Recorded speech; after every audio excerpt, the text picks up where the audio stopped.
There is a kind of armour we put on every morning.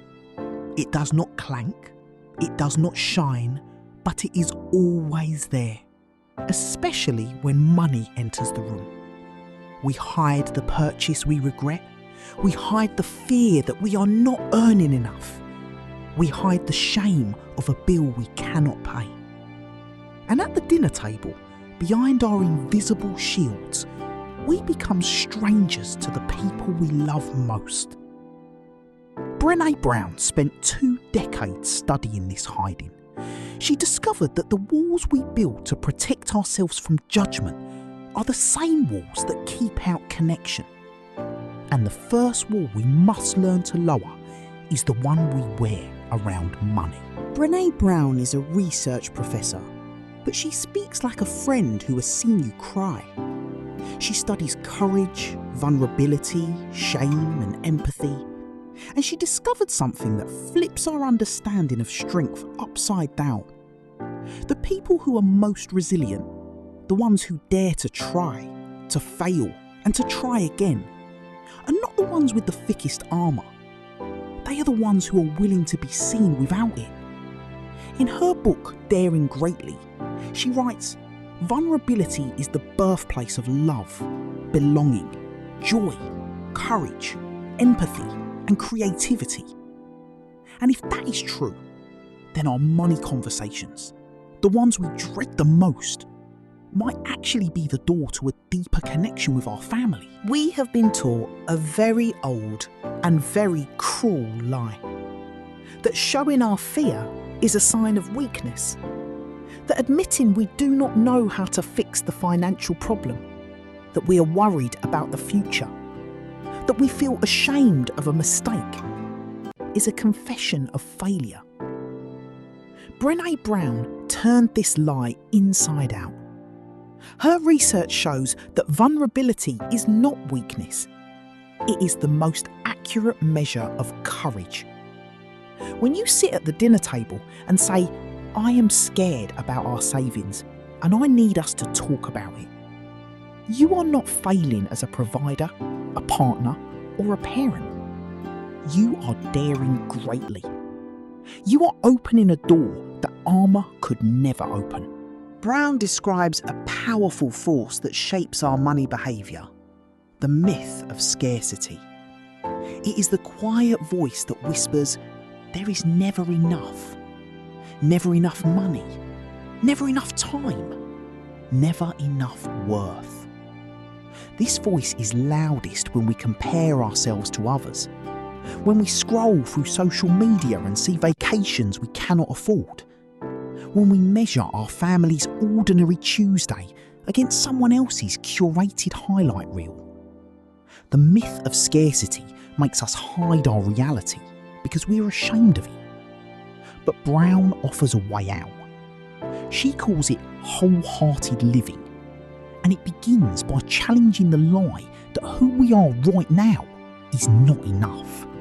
Shame is the engine behind so many money fights. Shame about a debt we never mentioned. Shame about a salary that feels too small. Shame about an inheritance we lost. A job we were fired from. A business that failed. And shame survives only in silence. It grows in the dark corners of our secrecy. Brown discovered that the antidote to shame is empathy. When we speak our shame out loud to someone who listens without judgment, it begins to wither.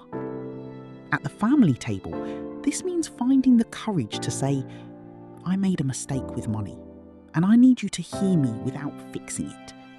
That one sentence, spoken with vulnerability, can change the emotional weather of a whole home. Brown's vision of a full life is what she calls wholehearted living. It means engaging with our lives from a place of worthiness. It means believing that we are enough, even when the bank account is not, even when the mistake still stings, even when the future is uncertain. She writes, wholehearted living is about engaging in our lives from a place of worthiness.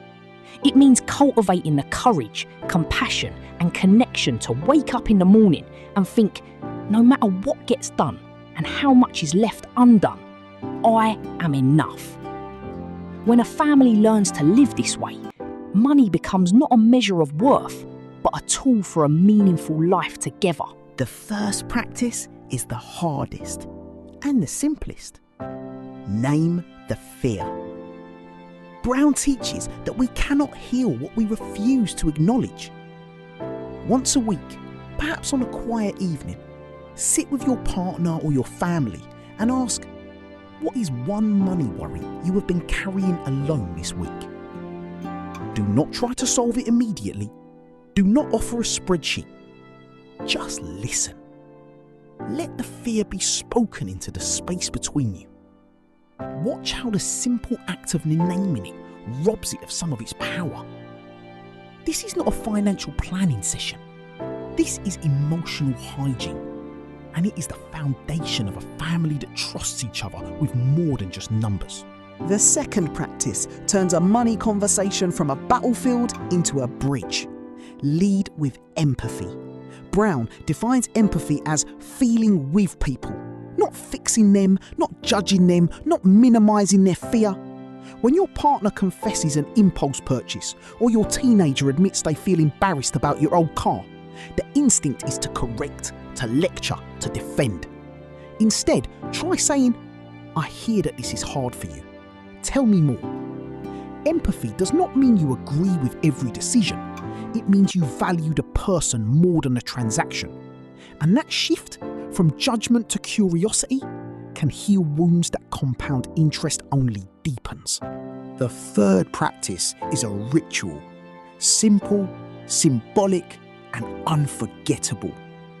Once a month, gather your family around a candle or a fire pit. Each person holds a small stone, and when they are ready, they speak one money fear or mistake they want to release, and then place the stone into a bowl of water or into the fire. This is not about fixing anything. It is about witnessing each other. It is about saying, as a family, we do not have to be perfect with money to be worthy of love. Brown calls this shame resilience, and it is built one small, brave ritual at a time. 3 simple practices, 3 acts of quiet courage. 1. Name the fear. Speak the unspeakable so it loses its power. 2. Lead with empathy. Feel with the person, not just the problem. 3. Create a ritual of vulnerability where money mistakes are met with compassion, not shame. Brown reminds us that courage is contagious.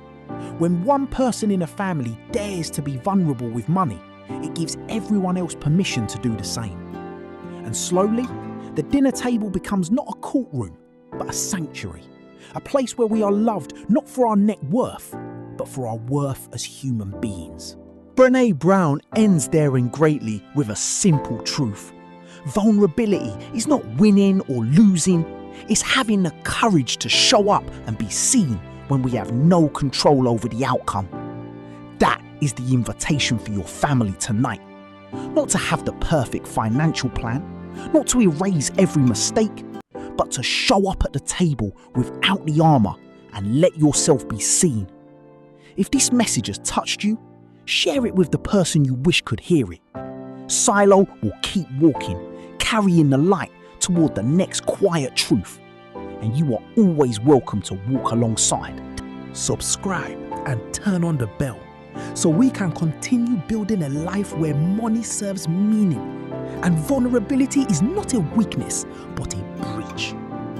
Thank you for daring greatly tonight.